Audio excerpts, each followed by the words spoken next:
Chapter 1. The insult I'll never forget. The night I caught her, something inside me broke quietly. My daughter-in-law, someone I had once trusted enough to let into my home, into my family, stood in the dim light of my study, taking pictures of the deed to the house my wife and I built 40 years ago. She moved slowly, carefully, like she had done it before. The safe door was wide open, the glow of her phone lighting her face. For a moment, I couldn't breathe. It wasn't the betrayal that hurt the most. It was realizing she wasn't afraid of getting caught. She thought she already owned us. I didn't say a word. I just watched, memorizing the sound of every photograph she took, knowing that from this moment on, everything would change. My name is Henry Whitman, and this is the story of how kindness met greed and how karma took its time to find her. It was a quiet June morning in 2023 when everything inside my house changed. I had been sitting in my study, half reading the paper, half listening to the hum of the air conditioner and the soft clatter of dishes from the kitchen. The day was calm, bright, almost painfully ordinary. Then I heard it, the sound of something breaking, followed by my wife's startled gasp. I pushed back my chair and hurried down the hallway. When I reached the living room, Eleanor was on the floor, one hand braced against the hardwood, the other clutching a broken vase. Shards of glass sparkled around her feet. She looked up at me, her face pale and confused, and before I could speak, I saw Vanessa standing a few feet away, holding the baby tight against her chest.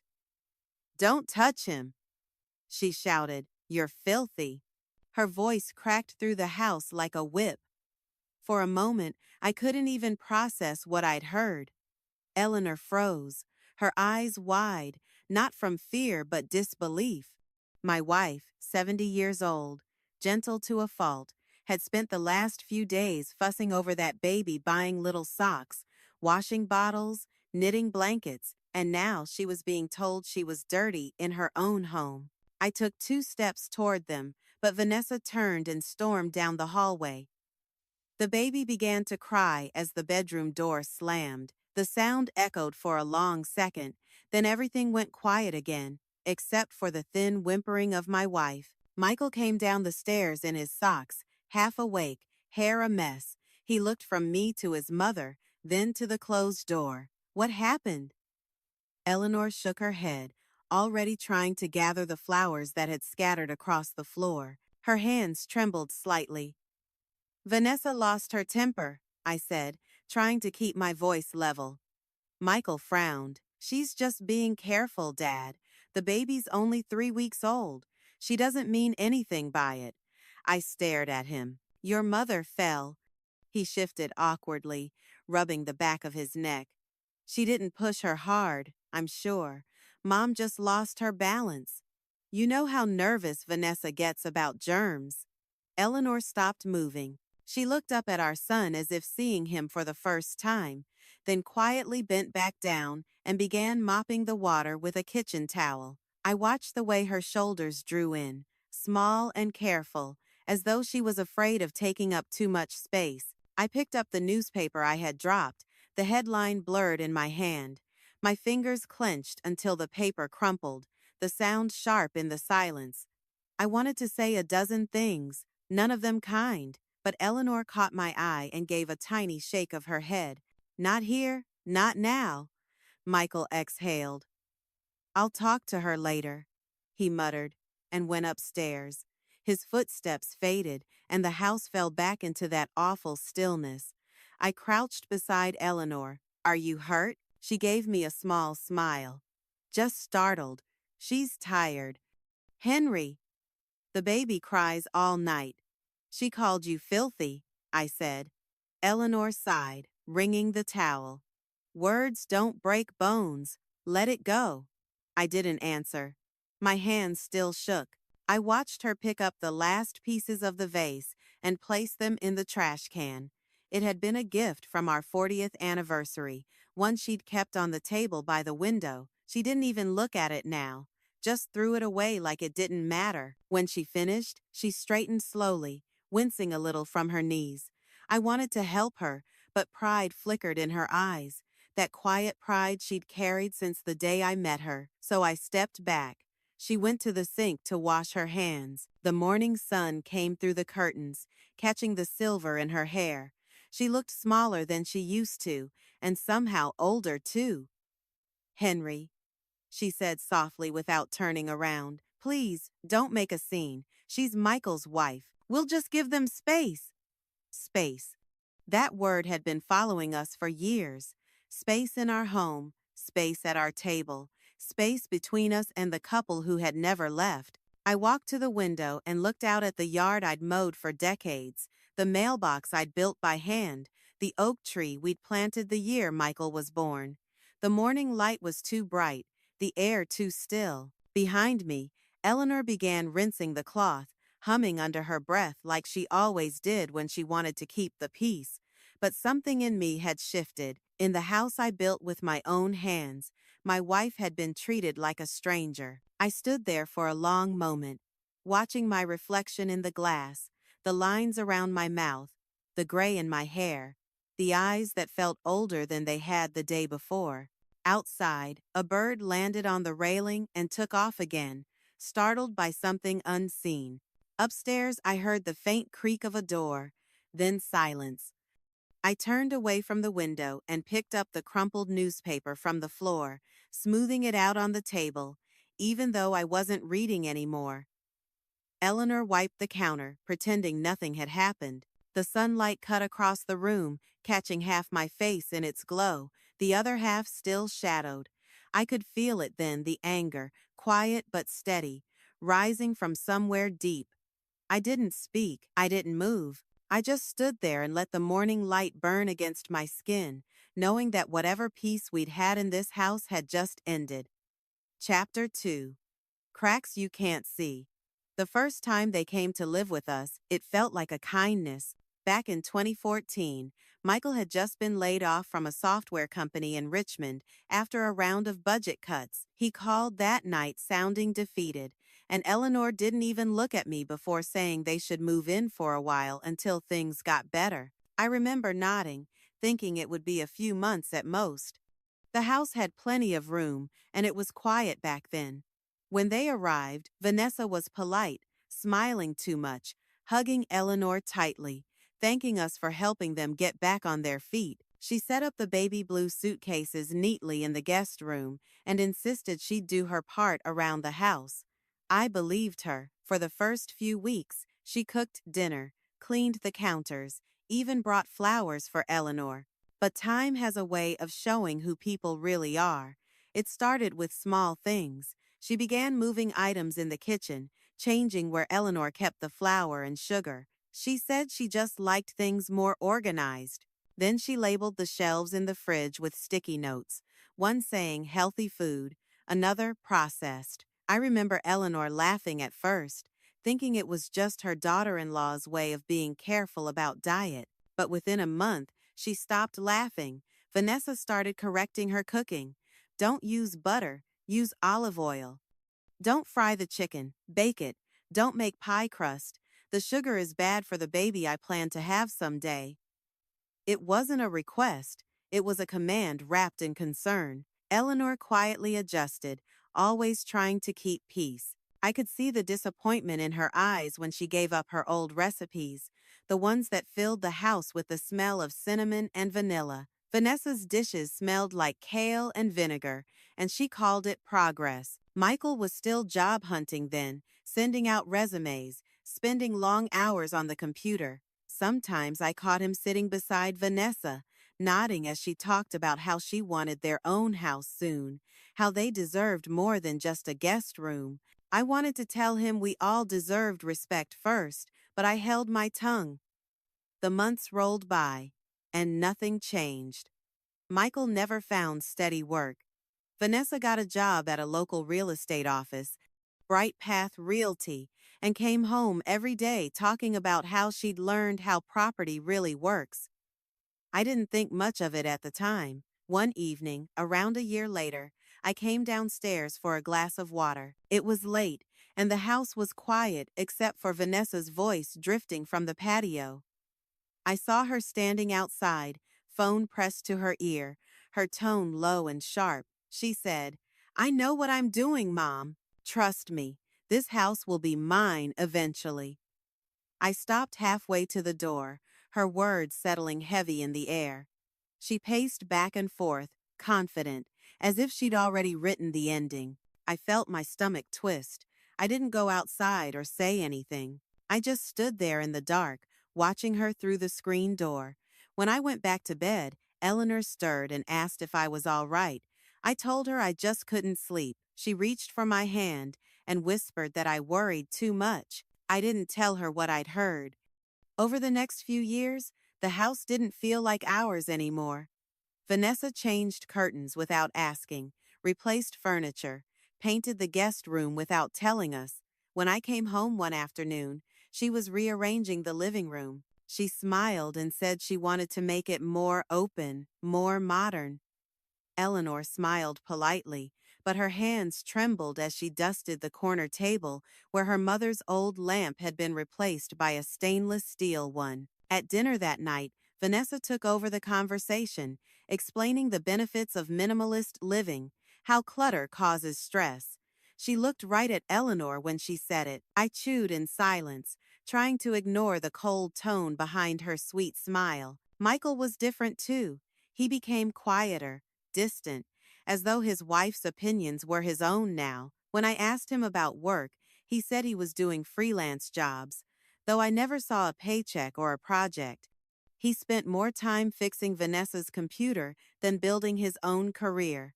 I kept telling myself that patience was part of being a father.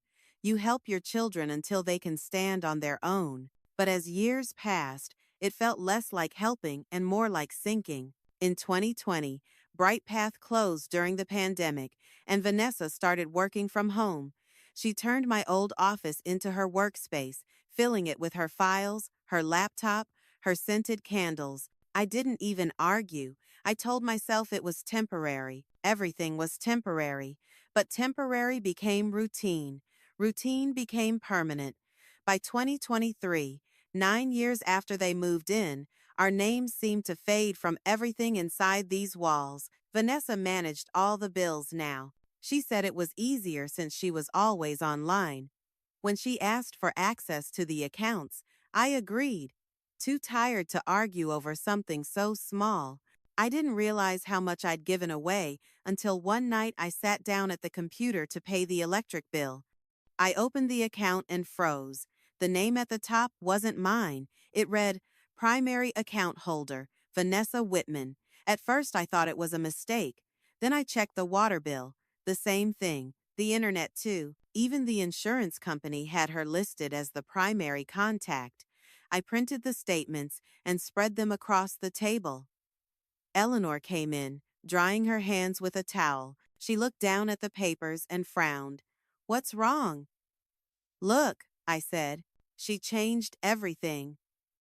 Eleanor squinted at the bills. "That must be some kind of mix-up. She's been paying them for us, remember?" "I didn't ask her to," I said quietly, "and I never gave her permission to change the names." Eleanor sat down. The kitchen clock ticked softly behind us. "Maybe she thought it would help," she said after a moment. "Vanessa can be overbearing, but I don't think she means harm." I looked at her, wanting to believe that, wanting to think this was still fixable. But the image of Vanessa on the phone that night, whispering that the house would be hers, played again in my mind. They didn't borrow space, I thought, watching my wife's calm face under the kitchen light. They took it. Eleanor reached across the table, covering my hand with hers. "Don't let it eat at you, Henry," she said gently. "It's just bills." I didn't argue. I just nodded. But I knew better. Bills meant responsibility. Responsibility meant ownership. Ownership meant control. That night, I went to bed later than usual.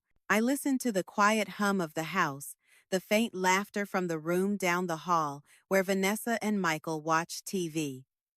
Eleanor's breathing was soft beside me, steady and calm. I stared at the ceiling until the clock read past midnight, the glow of the digital numbers flickering across the room. Somewhere inside me, something began to shift again. Suspicion had found its place. It didn't shout or demand attention.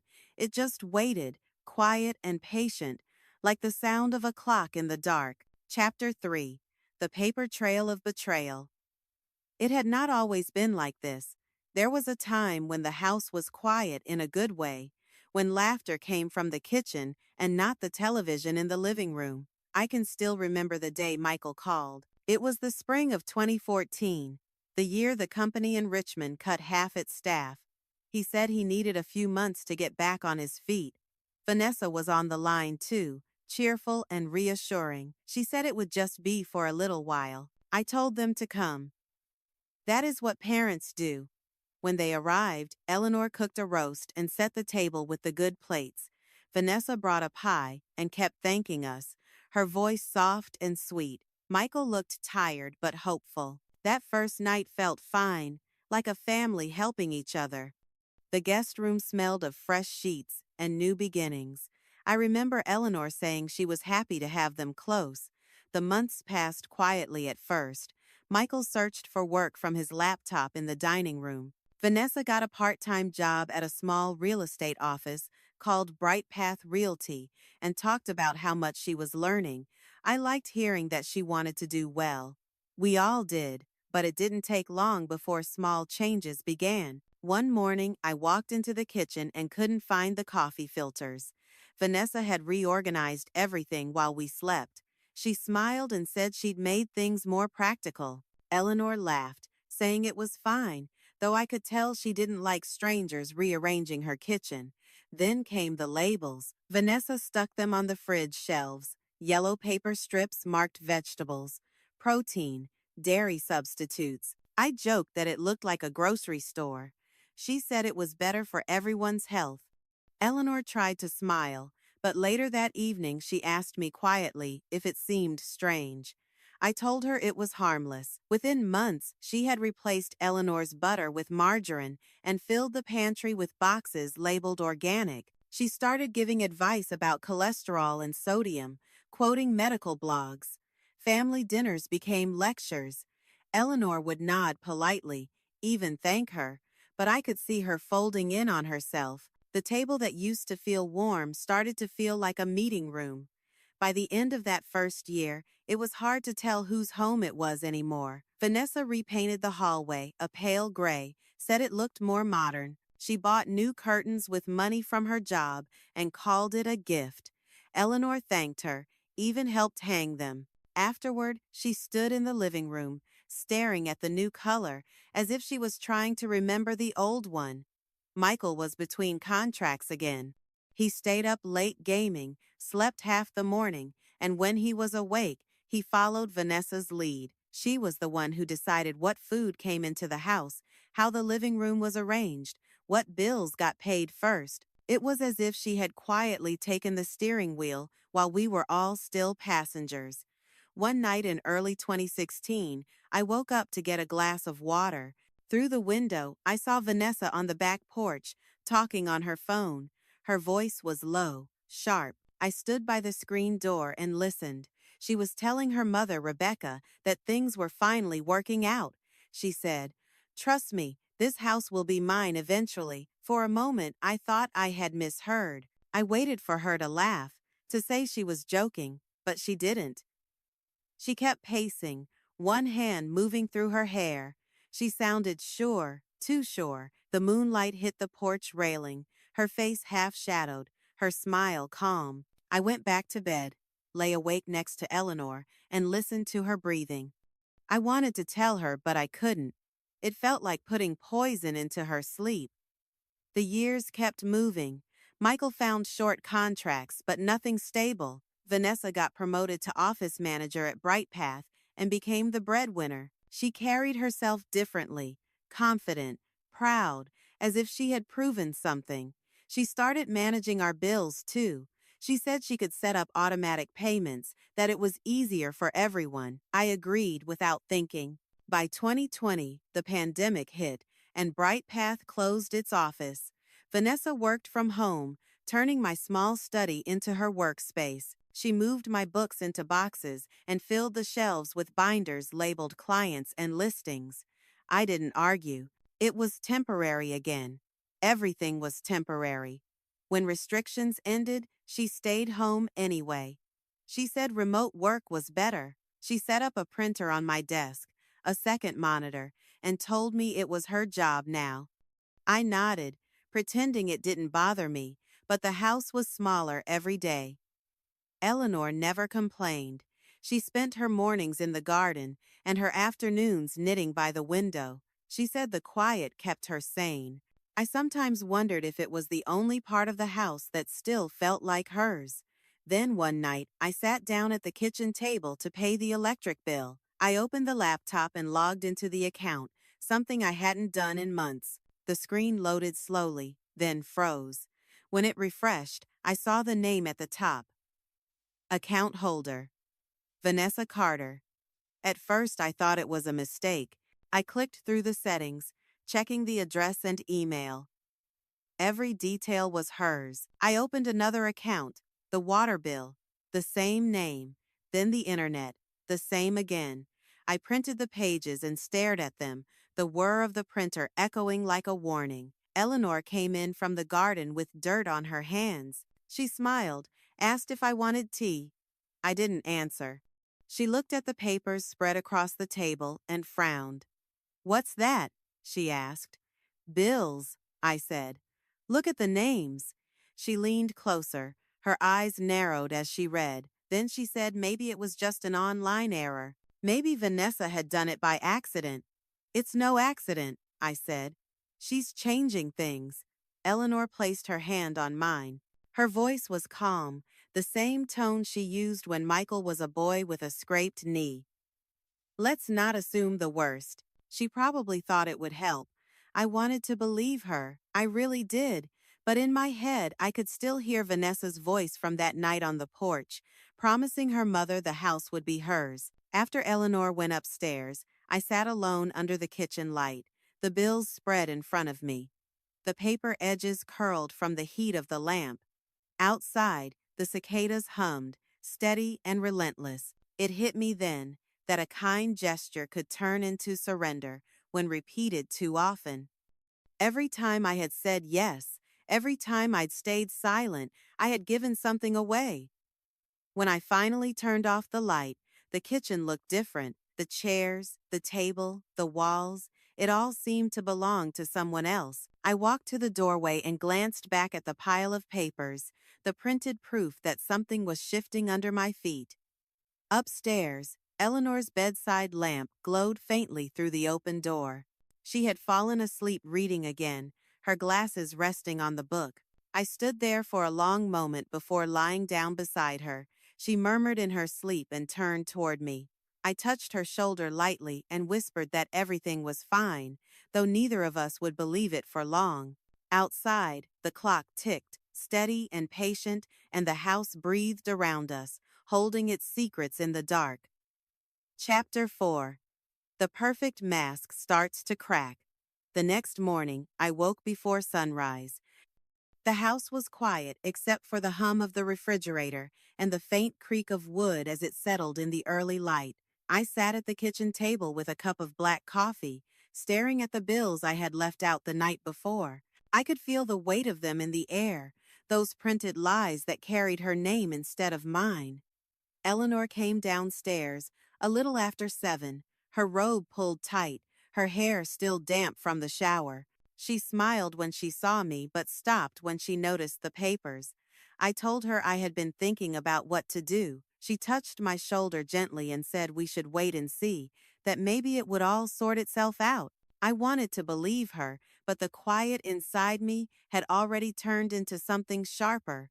Later that week, when Eleanor went to visit her sister in Roanoke, I decided to find out how deep this went. I remembered the name Bright Path Realty from one of the envelopes I had found months earlier, so I looked it up online.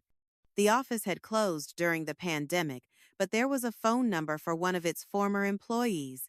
Angela Morris, I called, explained that I was looking into a reference connected to a woman named Vanessa Whitman. Angela's tone changed the moment she heard the name. She asked who I was, and I told her I was Vanessa's father-in-law. There was a long pause before she spoke again. She told me to meet her in person at a diner off Route 60. The next morning, I drove out early. The road was lined with pine trees and the smell of rain. Angela was already there when I arrived, sitting in a booth with a mug of coffee, her phone face down on the table. She looked to be in her 40s, tired eyes but sharp. She didn't waste time. She said Vanessa had worked under her for almost 2 years before getting fired in 2018. She told me that BrightPath had discovered several fake client signatures on contracts and missing commission checks traced back to Vanessa's account. Angela said Vanessa denied it until the evidence piled up. Then she cried, said she did it because she was under pressure to make money. Angela leaned closer, lowering her voice. She said Vanessa was smart, manipulative, the kind of person who could sound sincere while lying straight to your face. Then she said something that stayed with me. She's dangerous when she wants something. I thanked her and left some cash on the table. When I stepped outside, the air felt heavier. The truth didn't surprise me. It just filled in the blank spaces I had been ignoring. Back home, I walked through the house like a stranger. Every object seemed tainted. The scent of Vanessa's perfume faint in the hallway, her voice somewhere behind closed doors. I went into my study, the one she had turned into her workspace for a while, and stared at the safe in the corner. It had always been mine alone, a place where I kept the deed, the tax records, a few medals from my time as an engineer at Lockridge Aviation. That night, I drove into town and bought a small security camera. It was easy to install, tucked behind a stack of books with a clear view of the safe. I told no one, not even Eleanor. She thought I was losing sleep because of age or worry, and I let her believe that. 3 nights later, I got my answer. It was just after midnight when I woke to a faint noise, a soft click that didn't belong in the rhythm of the house. I stayed still, listening. Then I heard footsteps, careful and slow, the floorboards complaining under light weight. I waited until the sound stopped, then turned on the monitor connected to the camera. There she was. Vanessa stood in the dim glow from her phone, wearing a white robe. She crouched in front of the safe, entered the code she must have watched me use a dozen times before. The door swung open.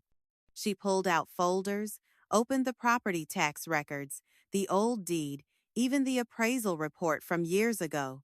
She took pictures of everything, one by one, her phone camera flashing softly in the dark. I watched without moving. My hands were still. My heart wasn't. It pounded against my ribs so hard I thought she might hear it from down the hall. I wanted to storm out there, to take the phone from her hand and throw her out that second, but something told me to wait. Proof mattered more than anger. In the morning, after they had left for the grocery store, I downloaded the footage and printed stills from the video.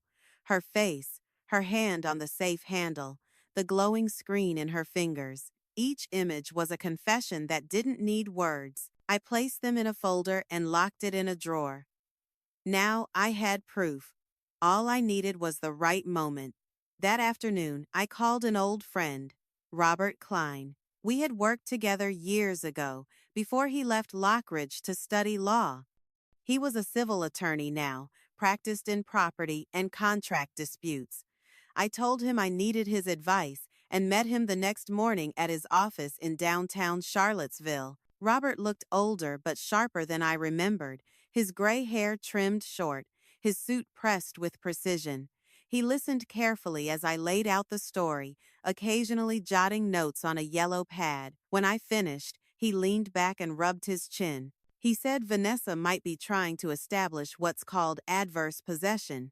I asked him what that meant. He explained that if someone lives in a property long enough, pays bills, receives mail, and acts like an owner, they can sometimes claim partial rights through residency laws. I sat there staring at him, the words sinking in like cold water. He added that it rarely worked with family, but the longer I let her maintain those records, the harder it would be to dispute.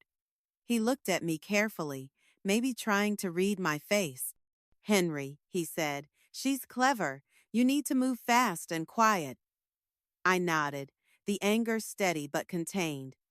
Not while I'm breathing, I said.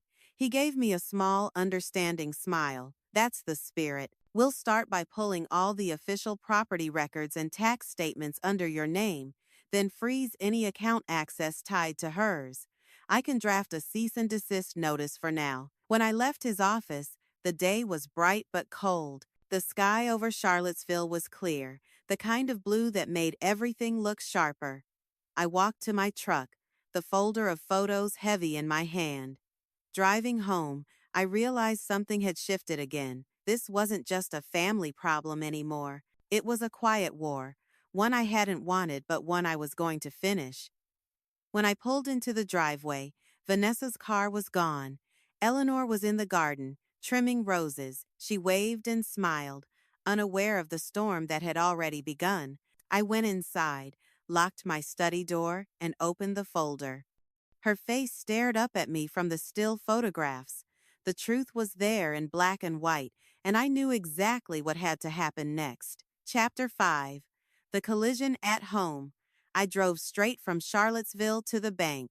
Robert had told me to start there, to secure every financial record tied to the house. The teller recognized me from years of deposits and smiled politely, but her expression shifted when I asked to verify the mortgage and property tax accounts. She told me one of the online access names had changed 6 months earlier, from my email to another listed under Vanessa Whitman. I thanked her and asked for printed statements. As she walked away to the printer, I felt the same quiet fury building that had been sitting in my chest for months. Back home, Eleanor was setting the table for dinner. She looked up when I walked in, saw the folder under my arm, and asked if I had talked to Robert. I told her yes, and that it was worse than I thought. She touched my arm, her voice calm but tired. "Henry, please," she said. "Just be careful." I nodded, but we both knew that careful had stopped being an option. Over the next week, Robert gathered everything we would need: bank statements, tax receipts, the house deed, copies of every utility bill. He said we would show consistent ownership and long-term payment history. I brought him proof of the property insurance that had been in my name since 1985. He smiled faintly and said it was strong evidence. While we built our case, Vanessa made her move. I came home one evening to find Michael at the kitchen counter, holding a letter in his hand. His face was pale. He said Vanessa had hired an attorney out of Norfolk, someone named Harvey Sloan, who had filed a petition for family property co-ownership. He said it like he barely understood the words. I took the paper from him and read it. It was written in legal language, dry but clear. She was claiming the property as jointly maintained for 9 years, listing her name on every account as proof. Eleanor sat down heavily in one of the chairs. She looked at me, her lips parting, then closed her eyes. I folded the paper slowly. When Vanessa came into the kitchen a few minutes later, she smiled as if nothing had happened. I asked her if she knew about the petition. She tilted her head, pretending confusion. "Michael told me you were upset about some paperwork," she said lightly. "Maybe it is time to formalize things. Make sure everyone's protected." "Protected?" I repeated. "You mean yourself?" She smiled, unbothered, and poured herself coffee. Michael tried to speak, but she cut him off. "Don't start, Mike. You know this is for our future." He looked between us, guilt written all over his face. He said we could sort it out without lawyers. I told him lawyers were already involved, thanks to his wife. Vanessa turned away, humming softly as she stirred her cup. After that day, the house changed. We spoke less. The dinners stopped. The television filled the silence where conversation used to live. Eleanor spent most evenings in the garden, avoiding the tension that hung in the air like smoke. I spent mine in the study, cataloging documents and sending copies to Robert. Sometimes, late at night, I heard Vanessa whispering in the hallway outside Michael's room. Her voice was sharp, then soft. like she was both threatening and consoling him in the same breath. One night, I caught a few words through the cracked door. "If you turn against me, I'll take the baby and leave." I lay awake until morning. The next day, I found Michael outside near the garage. He was checking the car, his hands moving mechanically. I asked if he had slept. He shrugged. Then I asked if Vanessa had threatened to leave with the child. He froze, his shoulders stiffening. "She's emotional," he said quietly. "She didn't mean it." I stepped closer. "You're losing yourself, Mike." He straightened, eyes flashing. "You don't understand. I'm trying to keep this family together." I pointed toward the house. "That woman is tearing it apart, and you're letting her do it." His jaw tightened. "She's my wife, and she's your mother's nightmare," I said. He turned away. For a moment, I thought he might hit something, but instead he just slammed the trunk shut. He walked off without another word. That evening, the confrontation happened. Eleanor had made soup, trying to keep peace. Vanessa sat at the table, scrolling her phone. I came in with a stack of papers, the utility bills Robert had copied for me. I dropped them on the table, the sound sharp. "Look at what you've allowed," I said to Michael. Vanessa looked up slowly, crossing her arms. Michael's face reddened. "Dad, stop," he said. "You're making this worse." Eleanor reached for my hand, but I pulled away. "Worse," I said. "She's changed every account, filed for ownership, and you're standing there pretending it's fine." Vanessa smiled faintly. "You're overreacting, Henry. Everything I've done has been transparent." "Transparent," I said. "You went through my safe at night." The color drained from her face for half a second before she caught herself. "That's absurd," she said quietly. I picked up one of the printed photos from the folder. I slid it across the table, her hand on the safe handle, the glow from her phone screen. Michael stared at it, his mouth open. Vanessa stood still for a moment, then crossed her arms again, lifting her chin. "You invaded my privacy," she said. Eleanor began to cry softly. "Enough," she whispered. "Please, stop." Michael looked between us, torn in half. He reached for Vanessa's arm, but she pulled away. For the first time, he saw her without the charm, without the mask. He whispered, "My God, Vanessa, what did you do?" She didn't answer. She just turned and walked out of the room. Eleanor wiped her face and went to the sink. The only sound was the steady drip of water from the faucet. Michael sank into a chair, head in his hands. After a long moment, I picked up the folder, slid the papers back inside, and said quietly that it was time to involve law enforcement. Eleanor turned around, startled. "Do we have to?" she asked. I nodded. "It's gone too far." That night, after everyone was asleep, I sat at the desk with Robert's number open on my phone. Instead, I called the county sheriff's office and asked for Detective Laura Perez. She had handled property fraud cases before. When she answered, her voice was steady, professional. I told her my name, gave a short account of what had happened, and said I had physical proof of forgery and unauthorized access. She asked me to bring everything to the station the next morning. When I hung up, I leaned back in my chair. The house was silent, except for the faint ticking of the clock and the sound of wind through the trees outside. The fight that had started quietly was no longer invisible. It was real now, stamped in ink and time. The legal battle had begun, and none of us would leave the same house again. Chapter 6. The Sun Wakes Up. The morning after I called Detective Perez, the house felt different, like the air had thickened overnight. I left before sunrise, the folder tucked under my arm, my stomach hollow. The sheriff's office was quiet when I arrived. A receptionist led me to a small room with gray walls and no windows. Detective Perez came in a few minutes later, tall and composed, her dark hair tied back neatly. She listened without interrupting as I laid out the story from the beginning. When I handed her the photos, she flipped through them slowly, her expression unreadable. She asked to see the documents Vanessa had filed. I gave her copies of the petition and the property forms. She placed them under a desk lamp and pointed to the signature near the bottom. The ink was slightly smudged, almost too perfect. She said she would send it to forensics that afternoon. Before I left, she shook my hand firmly and told me she would call once they had results. I drove home in silence, the radio off. The sun was coming up over the ridge, painting the road ahead in dull gold. When I pulled into the driveway, Eleanor was standing by the mailbox, her robe pulled tight, her face pale. She asked where I had gone so early. I told her I was making sure the truth was handled properly. She didn't ask for details, just nodded and said she'd made coffee. 3 days later, Perez called. Her tone was calm but firm. The fingerprints on the property forms matched Vanessa's. She said they found traces of ink transfer consistent with copying an original signature, likely mine. I thanked her, hung up, and sat down at the kitchen table. Eleanor was folding laundry nearby. I told her what Perez had said. She looked at me for a long moment, then turned back to the towels.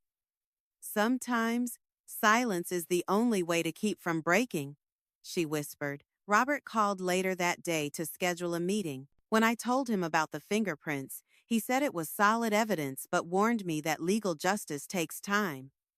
He said Vanessa would deny everything, and she did. Her lawyer filed a motion claiming I had fabricated evidence that the camera footage was obtained illegally. Robert told me to stay calm, to let the system do its job. A week before the hearing, Pastor Allen came by to see Eleanor. He brought a small basket of fruit from the church and sat with her in the garden. I watched from the porch as he spoke softly, his hands folded in his lap. I could not hear everything, but I caught fragments of his words. Sometimes silence is proof of strength, he told her. She nodded, her shoulders straight, her dignity unshaken despite everything. When the hearing day arrived, the courthouse smelled of old paper and floor polish.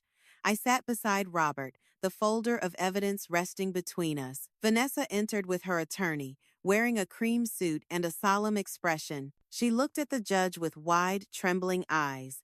When it was her turn to speak, she painted herself as a victim. She said she had been helping an aging couple who resented her success. She said we hated her because she came from nothing. Eleanor sat quietly behind me, her hands clasped in her lap. I could feel her tension in the air, the way she held her breath as Vanessa spoke. When the judge asked if I wanted to respond, I stood slowly and handed the bailiff the printed stills from the camera. The screen lit up as Robert projected the footage. The video played in silence, Vanessa kneeling in front of the safe, opening it, taking photos of the deed and tax documents, the faint glow from her phone cast across her face. The courtroom stayed silent except for the faint hum of the monitor. When the video ended, the judge leaned back in his chair, his face unreadable. Vanessa's lawyer objected immediately, saying it was an invasion of privacy, that the footage was staged. The judge overruled the objection, his tone flat. He said the evidence would stand. I turned to look at Michael, sitting 2 rows behind his wife. His face had gone pale. His hands were clenched together so tightly that his knuckles showed white. For the first time, he saw what I had been trying to tell him. When the session ended, we walked out of the courtroom without a word. Vanessa brushed past me, her perfume sharp and sweet, her eyes full of anger. Michael followed her, but slower, like his legs had turned to stone. Eleanor took my arm as we stepped into the sunlight. She whispered that it was almost over. I wasn't sure she believed it. That night, the house was painfully still.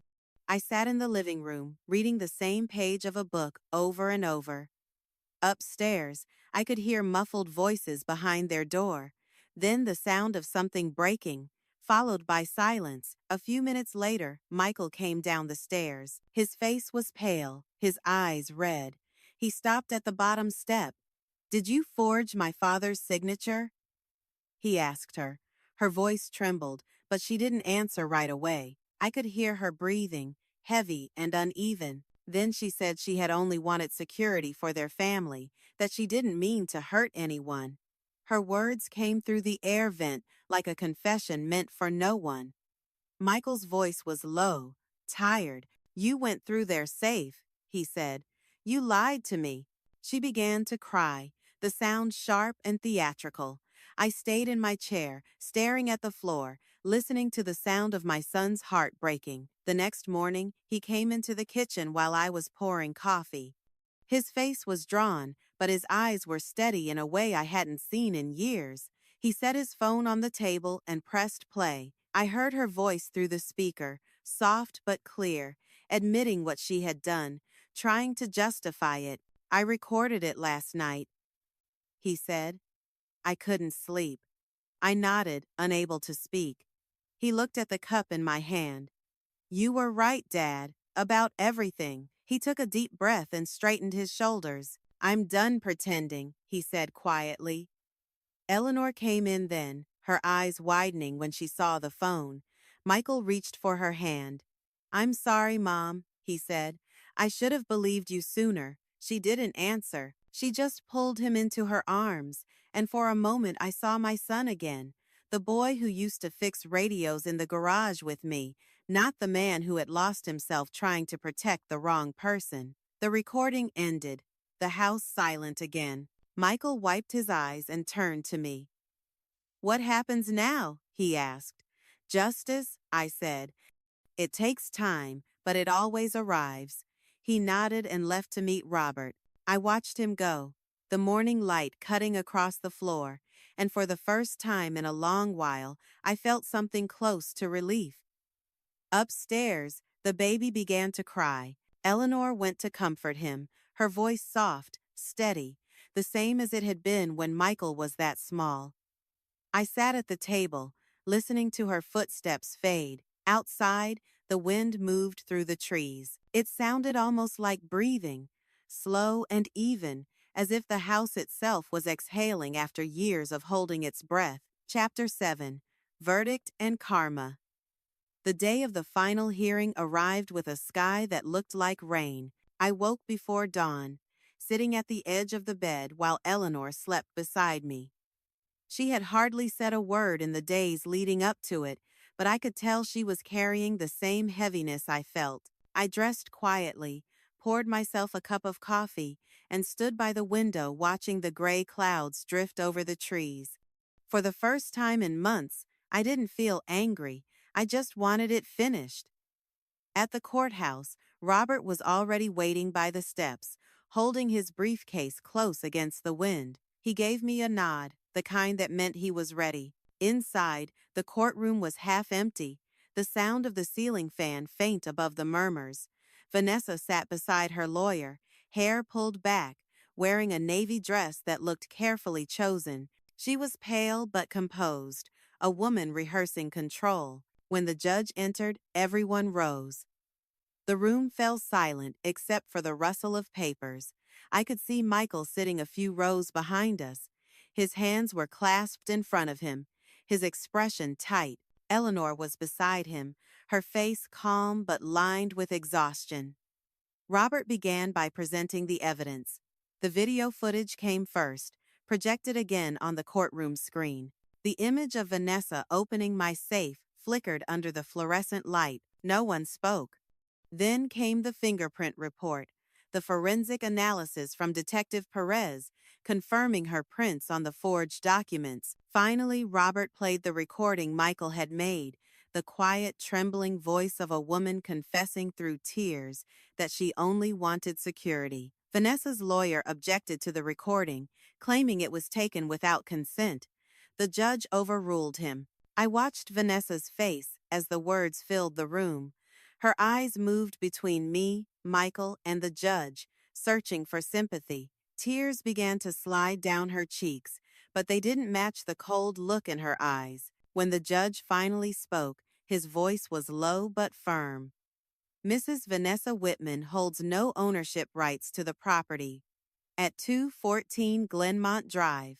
The matter of forgery will proceed to criminal court." For a long moment, no one moved. Then Eleanor covered her face, and began to cry softly. I placed my hand on her shoulder, and when I turned, Michael was looking at me. Our eyes met, and without words, we understood each other. It had taken years, but the wall between us finally cracked. I reached out and gripped his shoulder, feeling the weight of all that had been lost between us. Vanessa sat still, her lawyer whispering in her ear. She nodded absently, her body trembling. When the judge dismissed us, she stood slowly and glanced toward Michael, her eyes hollow. He didn't look back. Outside the courthouse, the air smelled of wet pavement. Reporters stood near the steps with cameras. I kept walking, ignoring the questions they shouted. Robert caught up to me and said the criminal charge would likely result in probation, maybe community service if the judge was lenient. I told him I didn't care about the sentence. I just wanted my wife's name clear again. He smiled, clapped my shoulder, and said that was already done. A few weeks later, the ruling came through. Vanessa received 2 years of probation and 200 hours of community service. She lost custody of Ethan, and the court granted Michael full guardianship. I read the report twice, then folded it neatly and set it aside. Her fall was quick. Bright Path Realty issued a public statement disavowing her, citing falsified records. Local newspapers ran the headline, "The Whitman Property Fraud," in bold black letters. I saw her photo once in a small column, her expression blank, the kind of face that looked like it had been emptied of pride. Rebecca, her mother, tried to defend her at first, telling anyone who would listen that her daughter was being framed. But soon her name appeared in an investigation report too, tied to a false affidavit that had been submitted with Vanessa's petition. By the end of the month, both of them had left Jefferson County. Their house went up for sale quietly, and no one in town asked where they went. Life began to return to a rhythm, though it was a different one than before. Eleanor spent her mornings baking again, soft music playing in the kitchen. Michael brought Ethan by on weekends, sometimes helping me repair the old fence or trim the trees. The laughter of a child filled the space that had once been heavy with silence. One Sunday, we went to church for the first time in a long while. Pastor Allen's sermon was short. He stood behind the pulpit, his voice steady. "Those who live by deceit will be devoured by it," he said. His eyes met mine briefly, not accusing, not pitying, just certain. Eleanor reached for my hand, her fingers cool against mine. After the service, people came up to us quietly, offering kind words, saying they had prayed for us. I nodded and thanked them, though I wasn't sure what to say. The truth was, I didn't feel triumphant. I felt emptied out, like something had burned through me and left only stillness behind. That evening, I sat alone on the porch as the sun went down. The sky turned deep orange, the air warm and quiet. The crickets began to hum. I could hear Eleanor inside humming along with the radio, the same song she used to play when we were younger. I thought about everything that had happened, the years of patience, the betrayal, the long road to justice. I thought about the faces of the people who had stood beside me and the ones who had walked away. The anger that had lived in me for so long was gone, replaced by something quieter. I didn't need revenge. Karma had handled it for me. The world outside was peaceful again, the kind of peace that doesn't come from winning but from surviving. I sat there until the light faded completely, the sound of the wind moving through the trees, the house behind me finally at rest. Chapter 8. Honor and Forgiveness. A year passed quietly. The seasons moved the way they were meant to, without interruption, without the sound of lawyers or arguments, or heavy footsteps in the hall. By the fall of 2024, Jefferson felt like itself again. The leaves turned gold early that year, and the air carried that familiar crispness that made the mornings sharp and clean. Our house, freshly painted in soft white, seemed to breathe again under the light. Eleanor spent her mornings in the garden, planting mums and trimming the rose bushes she had nearly given up on. I watched her from the porch, a cup of coffee in hand, the smell of earth and paint and late sunlight mixing in the air. Ethan ran across the yard with a toy airplane, his laughter echoing off the porch steps. Michael had moved into a small house 2 streets away, but he came by almost every day, often before work, or just to let Ethan play in the yard where he had grown up. We didn't talk much about the past anymore. When we did, it was softer now, like speaking of a storm that had already passed. Michael would sometimes stop by the old oak tree, look at the fence he and I had fixed together last spring, and smile. One afternoon he said quietly that he no longer saw those years through anger, only gratitude that they were behind us. Eleanor still had moments when her eyes grew distant, when she would pause in the middle of folding laundry or stirring soup, lost in some thought I couldn't reach. But it wasn't pain anymore, it was memory, and she carried it with the grace only she could manage. One afternoon in October, the mail came later than usual. I walked down to the end of the driveway, past the same mailbox I had built decades ago, and sorted through the stack. Bills, a flyer for a car wash, and one small envelope addressed in handwriting I hadn't seen in a long time. I knew before opening it who it was from.